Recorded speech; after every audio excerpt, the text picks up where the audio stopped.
సినిమాల బిజినెస్ విషయంలో ఇప్పటి వరకు మహేష్ జూనియర్ ఎన్టీఆర్ కు ఓ రికార్డ్ ఉంది. నాన్నకు ప్రేమతో, జనతా గ్యారేజ్ సినిమాతో ఎన్టీఆర్ భారీ హిట్లను సాధించాడు. మహేష్ ఖాతాలో శ్రీమంతుడు లాంటి బ్లాక్ బస్టర్ చేరింది. వీరిద్దరి సినిమాలకు ఊహించని విధంగా కలెక్షన్ల వరద పారింది. దాంతో వారి సినిమాలంటే ఎక్కడ లేని క్రేజ్ ఉంటుంది. ఇక పవన్ కళ్యాణ్ పరిస్థితి చూస్తే ఇటీవల వచ్చిన సర్దార్ గబ్బర్ సింగ్, కాటమరాయుడు సినిమాలు బాక్సాఫీస్ వద్ద ఘోరమైన పరాజయాన్ని మూటగట్టుకున్నాయి. డిస్ట్రిబ్యూటర్లను భారీగా నష్టాల్లోకి నెట్టాయి. పవన్ అభిమానులను తీవ్ర నిరాశకు గురి చేశాయి. ఇలాంటి పరిస్థితుల్లో పవన్ త్రివిక్రమ్ సినిమా రిలీజ్ కు సిద్ధమవుతుంది.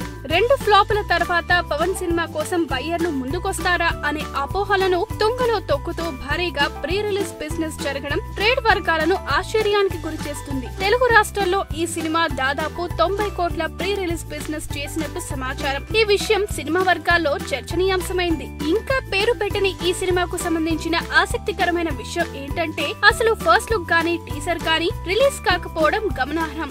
ఎలాంటి ప్రమోషన్ కార్యక్రమాలు లేకుండానే ఈ రేంజ్ లో బిజినెస్ చేయడం ఏంటని ట్రేడ్ వర్గాలు విస్తుపోతున్నాయి. మహేష్ ప్రస్తుతం మురుగదాస్ స్పైడర్ సినిమా, ఎన్టీఆర్ జైలవకుశ సినిమాలు రిలీజ్ కు సిద్ధంగా ఉన్నాయి. ఇవన్నీ భారీ బడ్జెట్ చిత్రాలే. ఈ చిత్రాలకు వచ్చిన ప్రీ రిలీజ్ బిజినెస్ ఆఫర్ల కంటే పవన్ సినిమా వ్యాపారం అధికంగా ఉండటం వల్లనే సంచలనం రేపుతుంది. వరుస ఫ్లాపులు వెంటాడుతున్నప్పటికీ ఈ రేంజ్ లో బిజినెస్ చేయడం ఏంటనే ప్రశ్న ప్రస్తుతం కొందరికి నిద్ర పట్టకుండా చేస్తుందట.